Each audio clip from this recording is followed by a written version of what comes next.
Welcome! I'm Lindsay McKinnon, and this is Eyes to See, where we work on healing from hurts, traumas, and toxic relationships.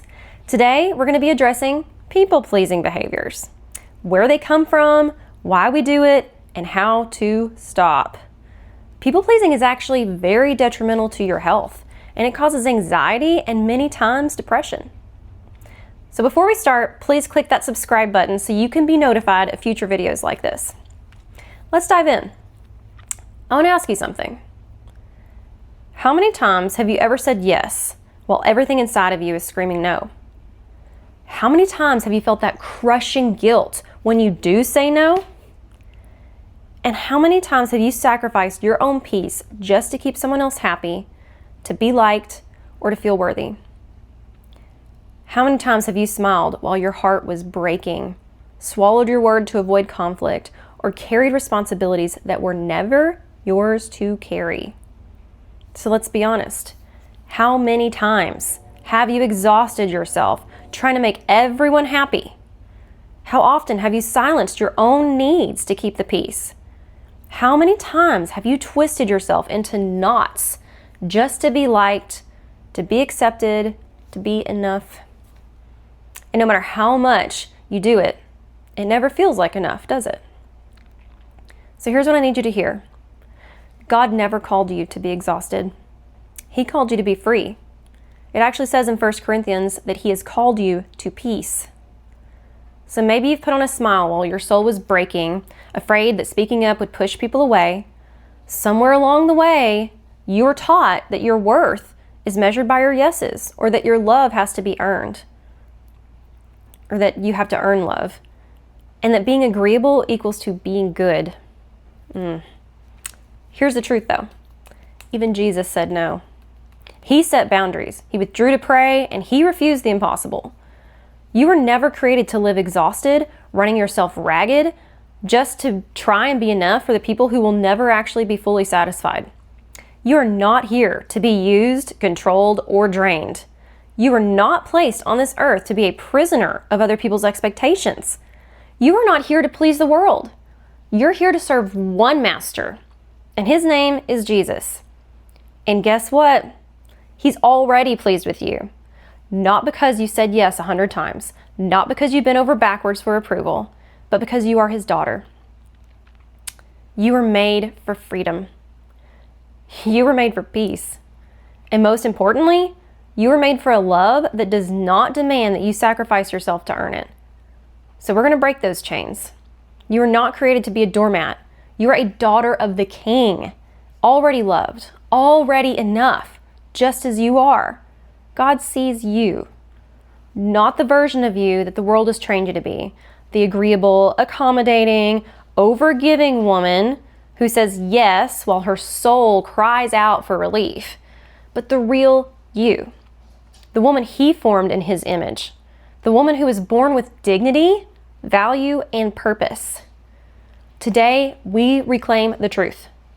We're going to break the chains of guilt and fear and walk into the identity that God has for us, not the one that the world has forced upon us. In Galatians 1:10, it says, "Am I now seeking the approval of man or of God? Or am I trying to please people? If I were still trying to please people, I would not be a servant of Christ."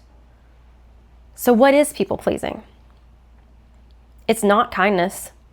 People-pleasing is fear dressed as kindness. We think it's kind. We think we're doing the good girl thing, the nice thing, to say yes all the time and to never serve up no's or boundaries. But it's actually not true kindness. It's not coming from a kind place in your heart. It's coming from out of fear. It's the silent agreement that your worth is based on how much you do for others. It's not the love of Christ. It's the fear of rejection, masquerading as love. And because of that, when you participate in people-pleasing, that's why resentment builds. If it's not actually truly from a place of love and that you want to do it, resentment breeds there. It's a desperate attempt to control how others see us at the cost of our own peace. It's not love, it's survival. It's survival. And if you've ever been in an abusive relationship, either if you grew up that way or if you've been in a narcissistic relationship as an adult, You probably learned to people please a lot just so that you could survive and avoid beratement and more abuse. So it was survival mode, but you can get out of that, and you deserve to not live in that. So some examples of people pleasing thoughts are, if I say no, they'll be upset, and I can't handle that. We're so afraid of making people angry at us. We're so afraid of people not liking us. Hate to break it to you, but everybody's not going to like you, period. It's just never going to happen. Nobody's perfect. It's impossible. We think if I set a boundary, then I seem selfish. I don't want to look selfish. And maybe that manipulator or narcissist in your mind or that abuser in your mind before has told you anytime you've tried to stand up for yourself that you're being selfish. Those are lies. I'm going to help you combat those. Maybe you think, I'd rather suffer than let them down. That's a huge one for Christian women especially. This is my cross to bear. I can do it. God called me to do this. And we think that doing all the things makes us somehow more godly, but that's not accurate. I'm going to combat that too. God says no too. He tells us to say no as well.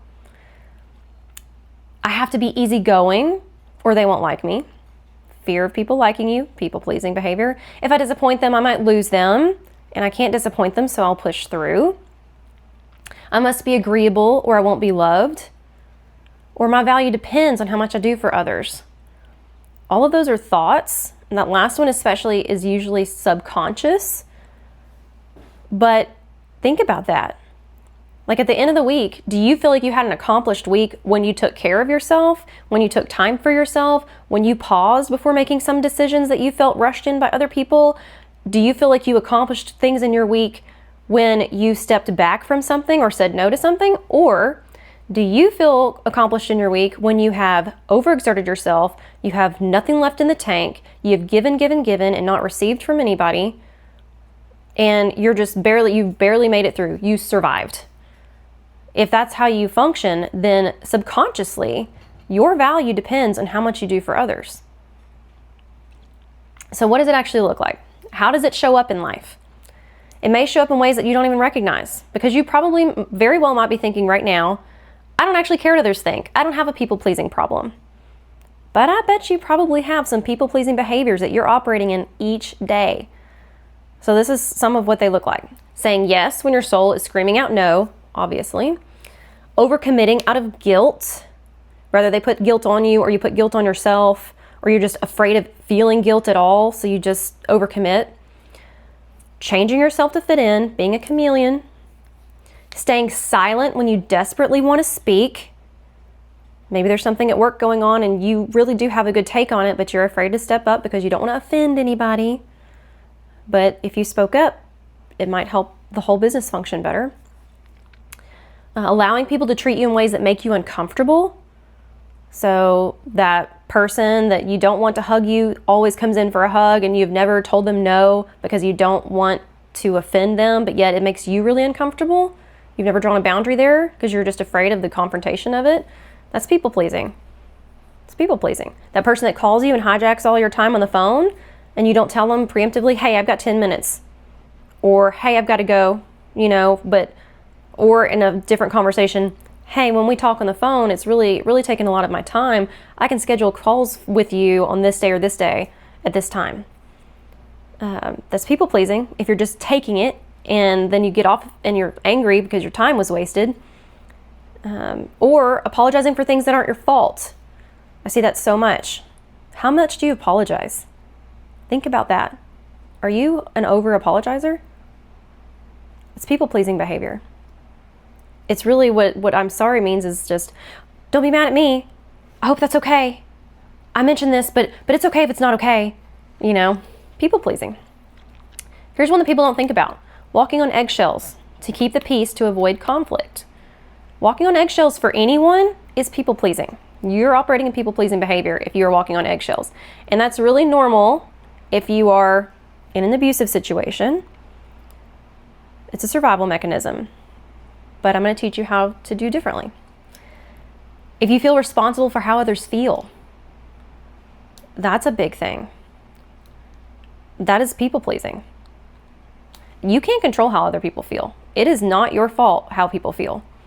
I mean, we're not going to go out in the world and be harsh to them, but it is not up to you to control that. And we'll talk about that further here in a second.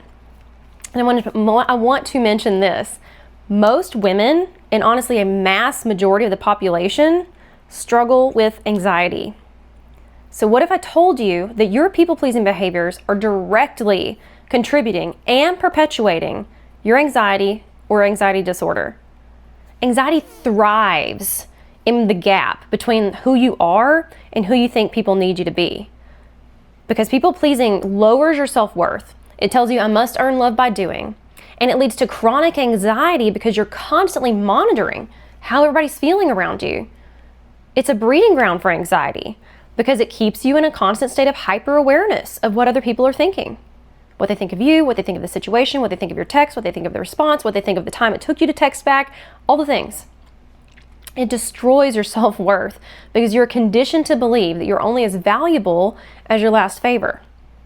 It trains you to believe that your value is in what you do and not who you are. That's a lie. You are not designed to carry the weight of everyone's expectations. It's impossible. It's crushing. And then you find yourself in the puddle in the bathroom one day and you're having a breakdown and you don't know why. Well, it's all this pressure that you've put on yourself by giving parts of yourself away over and over again that didn't need to be given, that are being given and not reciprocated, that you actually weren't interested in doing or comfortable with.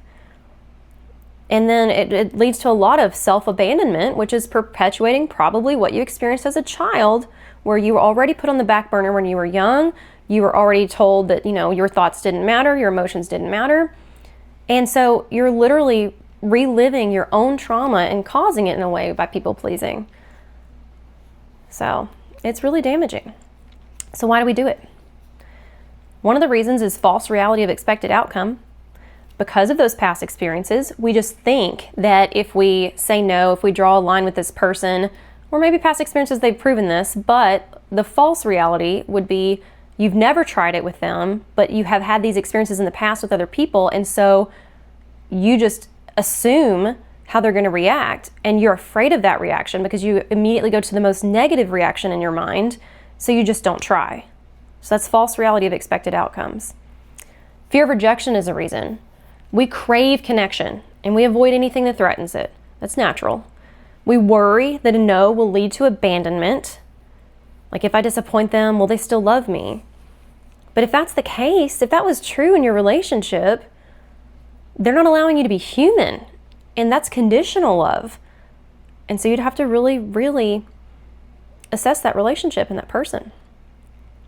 Childhood wounds, like I mentioned. Conditional love early in life teaches us to earn approval. If love was based on performance growing up, then you may have learned that being good keeps you safe, keeps you in the good graces. And I will say this too, if you had a parent that was an alcoholic or was really overworked and stressed all the time, or two parents that fought a lot and it was kind of a tumultuous environment, you learned to people please because you never knew what you were going to get. And so if you were just the good girl, then at least the lashing usually wouldn't come at you. But if you ruffle the feathers, because they're already all ruffled all the time for these people, so you just started pushing everything that you needed down, and that's not healthy. It's not okay. You deserved better if that was your life. And I'm sorry that that's what you went through. But you can change things now and stop accepting these things in your adult life and perpetuating the things that you already experienced in your childhood. Misunderstood love is a huge reason as well that we do this. We confuse self-sacrifice with godliness, but Jesus himself set boundaries. We have to remember that. Self-sacrifice at the detriment to yourself is not what God calls us to do. I'm going to talk about that in my boundary video, which is the next video I'll be posting. There is a difference in being called by God to do something and overextending ourselves and being enslaved by man because of expectations. And then it all breeds into that fear of confrontation. We are taught somewhere along the way probably, or just, it's very conditioned into us that confrontation is bad, that it's negative. But all confrontation is not bad and negative. I'll talk about that more in the boundaries class as well, but confrontation is really, really necessary in life. It's necessary for a deeper connection with other people. It's necessary for you to know what you stand for and to give people an opportunity to show up for you because you showed up for yourself as your true self. It's so important. Confrontation can be a beautiful and good thing. Conflict is inevitable in life. It's inevitable in marriage. You cannot avoid it. In marriage counseling, we don't even try to avoid conflict. We learn how to communicate through conflict. We learn how to turn towards each other through conflict and build a deeper connection. It's a beautiful opportunity for your person to learn you and for you to learn them. Confrontation is not always bad. It can be good. So just remember that. Spiritual warfare is a huge reason. This is spiritual. The enemy desires to drain and deplete you. He wants you overwhelmed, making you afraid to stand in your identity and making you a slave to others' opinions. In John, it says the thief comes to only kill, steal, and destroy. But Jesus says, I've come that you may have life and have it to the fullest. So remember that when you start to do people-pleasing behaviors, there's a story somewhere in there that the enemy has attacked you with, either the guilt or the shame, that false guilt. That's from the enemy. God doesn't guilt us. He convicts us for good things, but anytime he convicts us, it is about a particular sin, and responding to that conviction would lead to good things, not more burnout and frustration and resentment. So false guilt versus true guilt, I will talk about in the next video. It's really important to discern. It really is.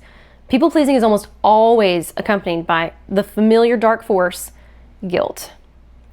And most of the time when we succumb to abandoning ourselves and pleasing others instead, it's because of a guilt, some sort of a guilt statement that we tell ourselves. And guilt is from the enemy. You do not deserve to shame yourself, to guilt yourself. Do not do that anymore if that's something that you're doing. I want to ask you to love yourself deeper than that. And if you wouldn't look at the 6-year-old you and say, you can't bring that up. He's not going to love you anymore if you do. You wouldn't tell your child that.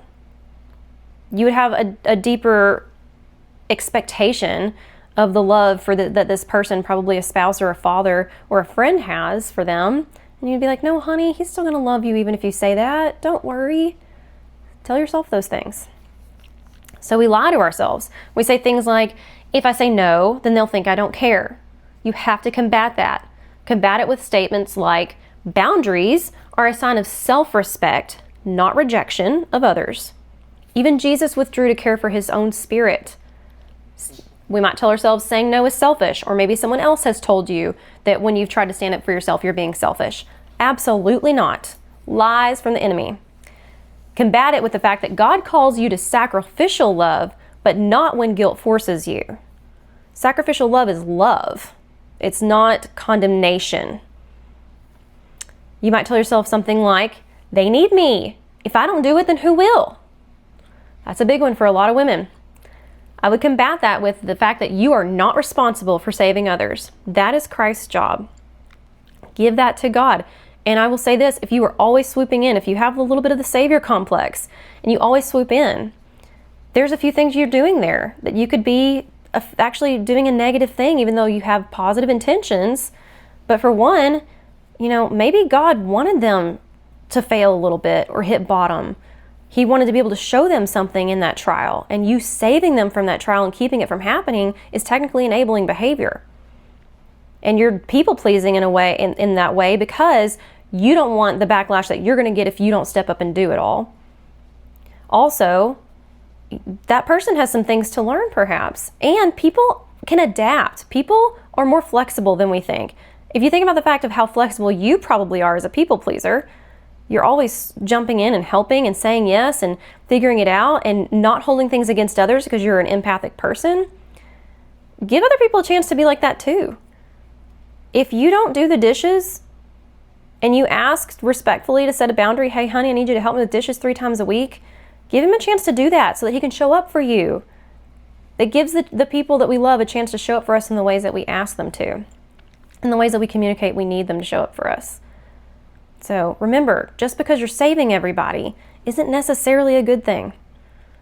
Give them a chance. Back off and let them do it. If nobody's jumping in because you always fill the gap, stop filling that gap. People will jump in. It'll happen. You might tell yourself something like, well, they'll be mad at me. So you have to combat that with disapproval is not a reflection of your worth. People will adapt. AKA, like I said earlier, not everybody's going to like you. Or people may like you just fine, but they're not going to like your new boundary because they were getting served really well by you having no boundaries. So that's things to think on.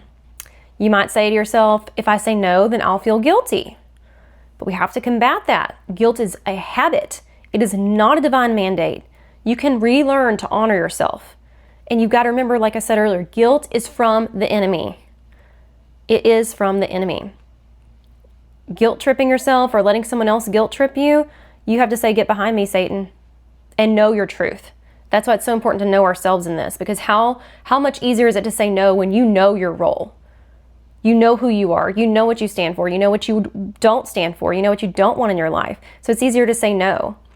So if you are in a lost place and you're trying to find yourself, it's understandable that you're doing a lot of people-pleasing behaviors, but these are the ways to get through it.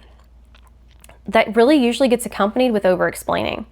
It's often seen in people who struggle with people-pleasing, and it's driven by a deep need to justify yourself, to avoid conflict, or to gain other people's approval.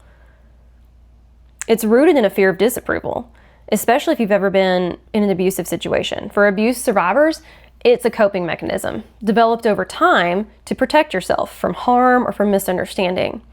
So you're constantly seeking validation through excessive explanation, and it stems from those past experiences where your feelings, your boundaries, or your needs were totally dismissed or invalidated. So over-explaining is often a manifestation of people-pleasing. It's a desperate need for the validation, and it's a fear of that rejection. That constant need to explain comes from a desire to be understood and validated, and it's a form of self-protection. So for abuse survivors, that habit develops as a protective response. It's born from your experiences where you constantly felt the need to justify your actions in environments where your words weren't trusted or valued. And I have to say, I see this with every single survivor of narcissistic abuse. They over-explain because at some point in that relationship, your character started to get undermined, your decision-making was undermined, your entire thought processes were undermined, how you even load the dishwasher was undermined, so you feel like you can't do anything right, and therefore you're over-explaining all the time, / the derailment that happens in arguments with these types of people, with narcissistic people, with manipulative people, with abusive people. You know, they make you kind of go off the rails because you might say, A, like, this is my problem, and then they kind of prod with a question, and then you over-explain, and then they actually point out all these other issues because you opened the door for them to be able to attack you from many different angles. And then you're so derailed that you never even really got to address the initial thing that you came to them for. And then you're just left feeling lost and confused, like, what even just happened? And you're even second guessing yourself that you even brought anything up because now look at what it got you. So we over-explain because we feel like we're not heard. We feel like they don't know us. We feel like we have to defend our character. It's literally like you're on trial. They're the judge and the jury, and you're standing there at the podium in the courthouse saying, but this is who I am. But this is how I meant that. That's not what I meant when I said that. This is how I said that. And I really think I said it in a nice tone. And you just are defending. And that's where the over-explaining comes in. It's very sad. And I'm really sorry if that happened to you, but that does leak into the other parts of your life. It'll happen in work, it'll happen in your other relationships and your friendships. You'll realize that you're just over-explaining to people, and then after you say it, you're like, I don't know why I just told you all that. You know, sorry. That's because you're just conditioned and brainwashed and programmed from that abusive behavior to over-explain. Your words were never enough. So it forced you to constantly justify yourself just to feel safe or hopefully heard. And unfortunately, that behavior keeps us in a cycle of self-doubt and unhealthy relational dynamics. So as you keep prioritizing others' opinions over your own worth and boundaries, it just keeps that cycle going. And you can't get out of it.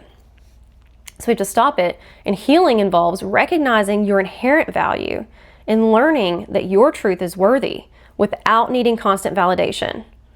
By over-explaining, you're attempting to gain approval or avoid rejection. And so it's just a huge roadblock. It's a huge roadblock when we over-explain. It's a huge sign of people-pleasing. Another massive roadblock to people-pleasing is the inability to set healthy boundaries. So there's a lie inside of us somewhere that we think that saying no is mean. And that can stem from a few places. It can stem from when someone set a hard boundary with you that was really harsh and that felt hurtful. So now you associate drawing a line with someone being harsh, hurtful, or punishing. But it's important to remember that your motives matter. So when that abuser drew boundaries with you, but it was all about controlling you, that's different. When you draw a boundary, it's not to control someone else. It is just to say what you will and will not allow for yourself. So if somebody else drew a boundary with you and it was all controlling over you, that was wrong. That's not a true boundary. That's controlling behavior.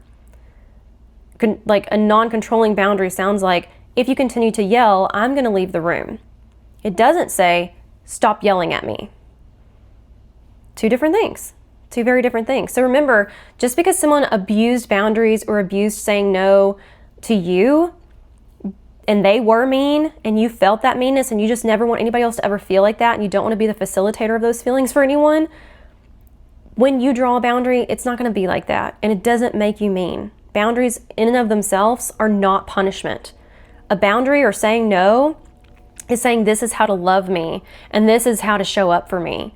It is not mean and not self-seeking if it helps you be the better version of yourself for those people and circumstances in your life. No is not mean. That's a lie from the enemy. It's a lie from your past abusers if you've got one. No is actually one of the most loving gifts that many times we can give ourselves, other people, and especially our future selves and the future of those relationships. Because it stops the resentment from building. You start to come from a true place of self and true love. And when you show up as your true self and those people love you, it gets to reaffirm for you that you are enough and you are worthy and you are good and you are okay. If you keep showing up as a false version of yourself to people please, then you actually still never get that affirmation, not truly. So don't listen to the guilt trip. It's really important. It might come from an inner source, but many of times it'll come from another person that you're trying to draw a boundary with because they benefited from you always bending to and for them. They benefited from your self-abandonment. That's not a good thing. If the people in your life whom you choose to draw a boundary with act like your boundary is a ruin to them, then it may be time to consider what their actual motivation in the relationship with you is. Anyone who truly loves you will support you and be happy for you for advocating for yourself and your needs. So some guilt statements that keep us trapped and how we combat them sound like this. If I say no, they'll think I don't care. Lie. The truth is, boundaries do not mean a lack of love. Even Jesus withdrew from crowds to rest. We tell ourselves a lie, saying no is selfish. The truth is, self-sacrifice is only holy when God calls you to it, not when guilt forces you to. Lie. They need me. If I don't do it, who will? Truth. You are not their savior. That job's already taken. Lie. They'll be mad at me. Truth. Disapproval does not equal wrongdoing. People may not like your no, but they will adapt. Lie. If I say no, I'll feel guilty. Truth. Guilt is a habit, not a sign from God, and it can be unlearned. There are so many biblical lessons and examples of saying no, and the cost of never saying no, and the power of setting boundaries is demonstrated over and over again in God's Word. Some to think about are the most impactful and important stories in the Bible. Like at the very beginning, Adam and Eve. Eve didn't say no to the serpent's deception, and Adam didn't say no to Eve. Their failure to say no led to the literal fall of mankind. King Saul. His fear of people's opinions led him to disobey God, and he lost his kingdom. Martha, we all know that story.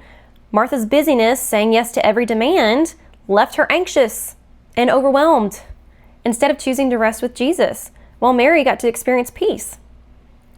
Even Jesus said no plenty of times. He said no to people-pleasing. Often, actually. Even when the crowds clamored, Jesus withdrew to pray. He took time for himself. Jesus refused to be made king. When people sought to crown him for political gain, he said no. Jesus rejected Satan's temptations. In Matthew, he firmly said no to every temptation, reinforcing his identity and mission. He knew his identity. He knew his mission. Finding yours will help you say no too. Jesus said no to distractions. In Luke, like when Martha tried to get Jesus to make Mary help her, he said no. So the lesson out of all of that is that saying yes out of fear leads to disobedience, exhaustion, and regret.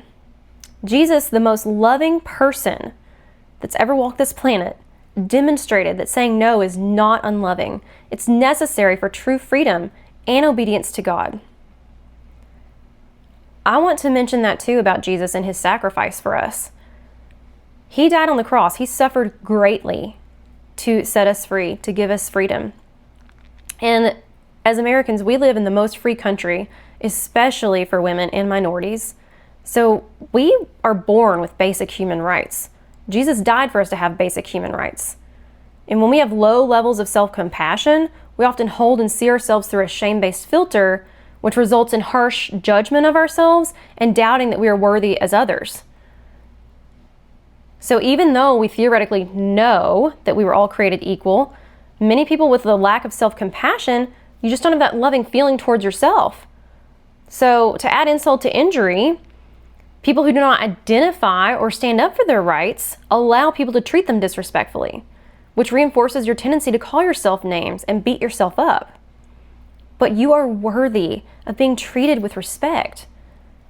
The denial of your basic human rights often is going to lead to low self-esteem, anxiety, lack of self-compassion, which is going to lead to self-doubt, which is going to lead to depression.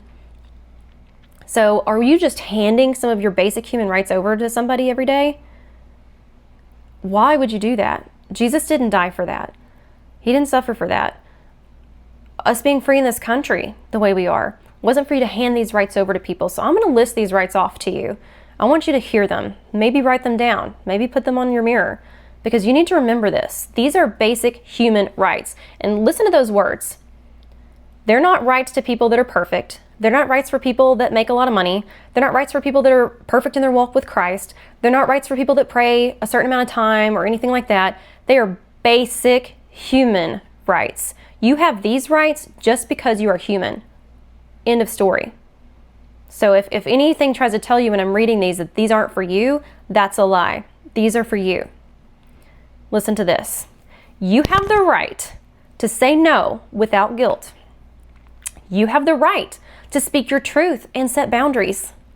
You have the right to make your needs as important as others. You have the right to not meet others' expectations of you that are unreasonable. You have the right to set healthy boundaries and limits with others, even if they don't like it. You have the right to be assertive. You have the right to ask for help. That's a big one for women.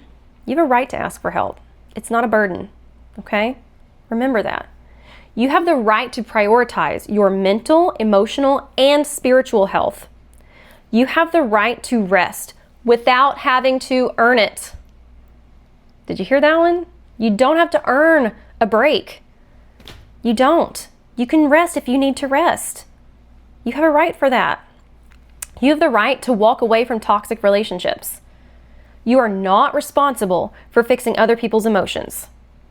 You have the right to take up space and to have your own needs. You have the right to make mistakes without shame. God doesn't give us shame. That's not from God. Everybody makes mistakes. You're human. You're going to make mistakes. You have the right to choose God's approval over human approval. You have the right to live without the pressure of pleasing everyone. Don't put that pressure on yourself. It's impossible anyway. It's a losing battle. You're never going to please everyone. You have the right to protect your energy and your well-being, and you have the right to be respected. Those are your basic human rights. Hear them, learn them, know them, believe them, live them, enforce them, stand up for them. They're yours. So let me lay out some decision-making tools, okay? So some practical yes or no questions and tools that can help you decide when a request is driven by people-pleasing or not. So some yes or no questions to ask yourself would be something like, am I saying yes because I truly want to or out of fear? Will saying yes drain me emotionally, mentally, or physically? Am I afraid of disappointing someone? Would I be saying yes just to avoid feeling guilty, whether inner guilt or someone else puts it on you? What will I have to sacrifice if I say yes? My peace, my priorities, my family time? If I say no, will our relationship change? And then ask yourself, is that a relationship that's serving you? Is that true love? What's going on there? Is this something God has called me to do? Or am I avoiding discomfort?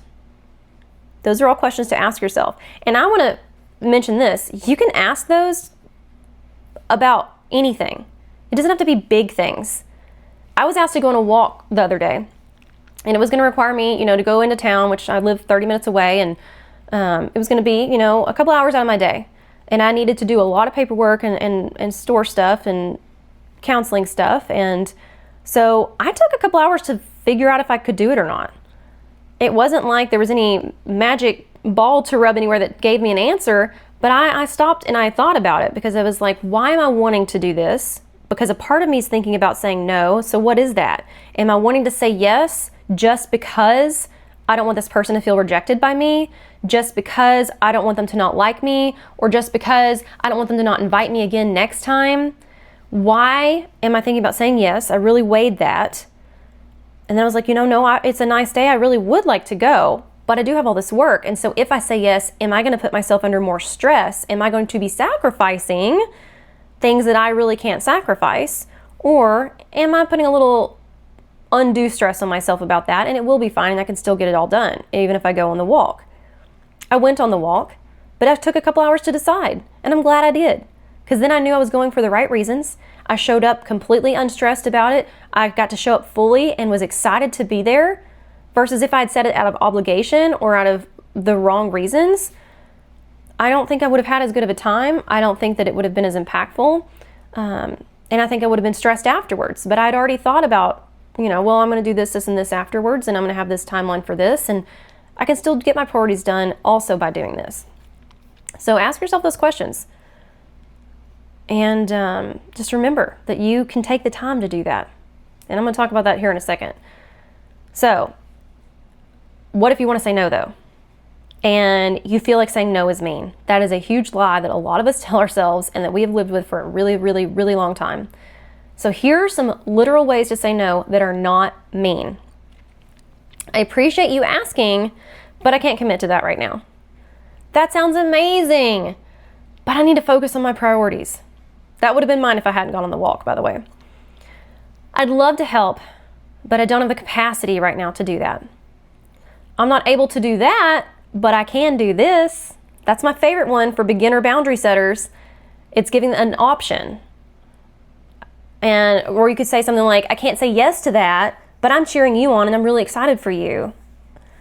Or you can say, that doesn't work for me, but I really appreciate you, or I appreciate the opportunity. Or just a simple, I need to honor my boundaries and say no to this. So that kind of brings me to what do you do with people's reactions to you when you start to say no? And I want to talk to you about the let them theory, which is not new, but it is incredibly impactful, and it's an amazing tool in your life. And if you can actually absorb this and believe it and be okay with it, it's going to serve you really well. So it sounds something like this. People will do what they want. Let them. If people misunderstand you, let them. If they get upset, let them. If they walk away, let them. If they talk about you, let them. If they leave when you set a boundary, let them. If they expect you to sacrifice yourself for their comfort, let them expect that all the day long, but that does not mean that that's what you have to do. Why are we just going to let them? We're not going to chase after them. We're not going to over-explain. We're not going to over-apologize for things that we didn't do. Because their reaction is not your responsibility. You can't control that. It's not your responsibility. People who truly love you won't leave when you show up as your real self. You were never created to spend your life convincing others about your worth. That goes back into that being on trial with whoever in your life has made you have to defend yourself so much.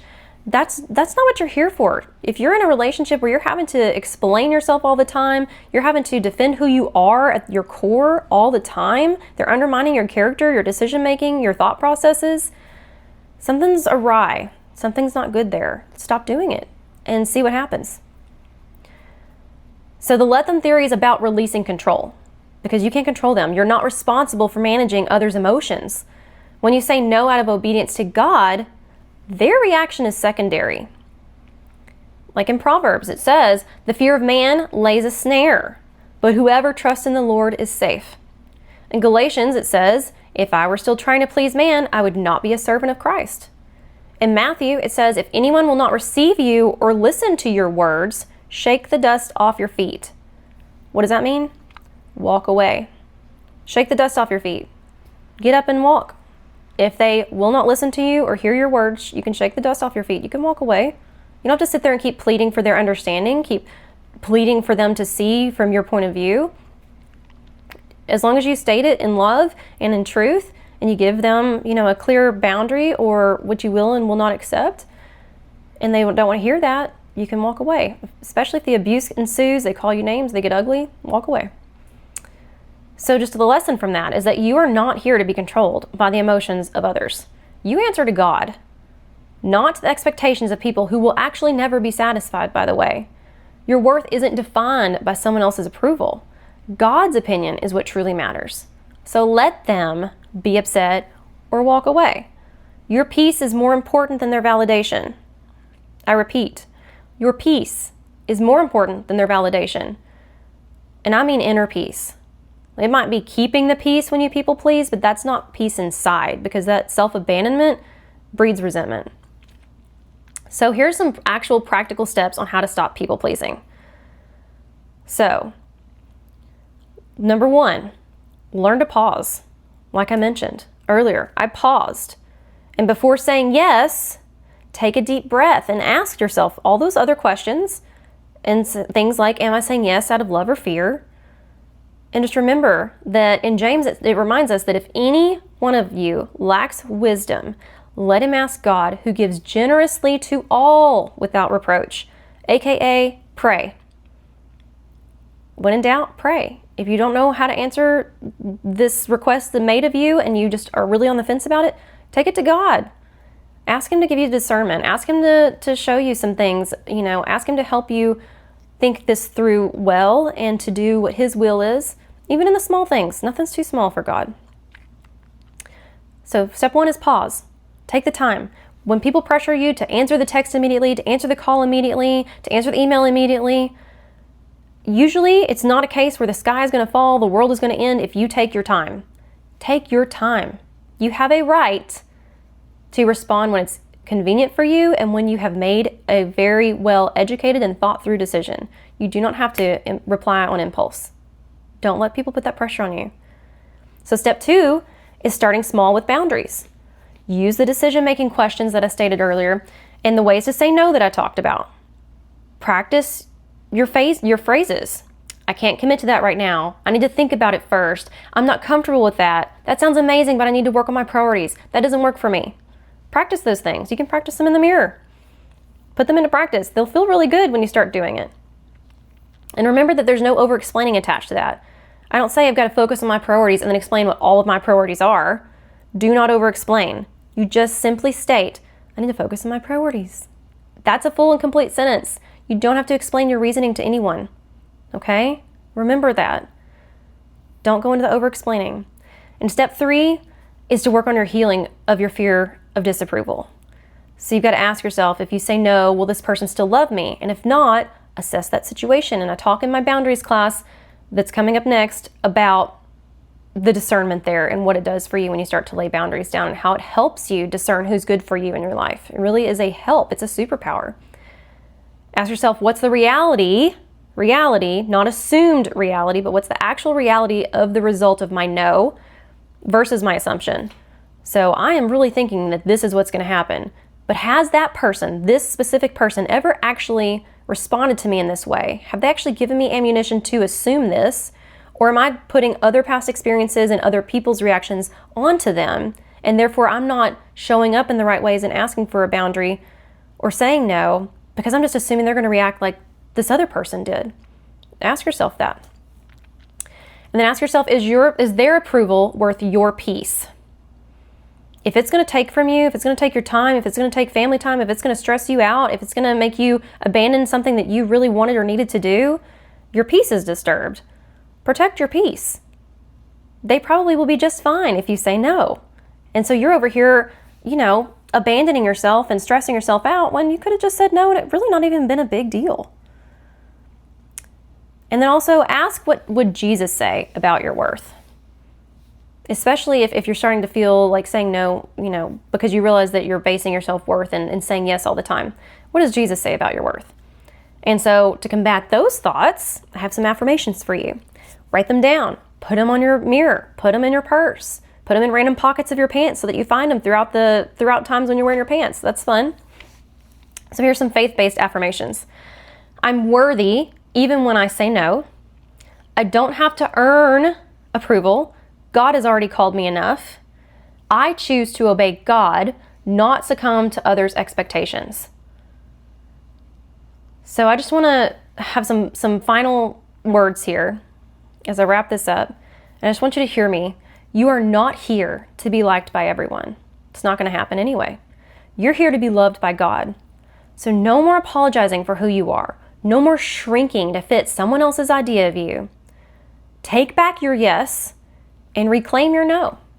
And if someone misunderstands you, let them. You don't have to explain yourself.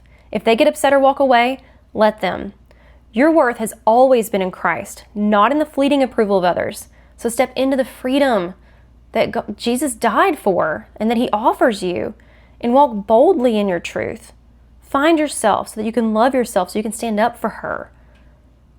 I can't wait to see you next time. I love you. Have a good day.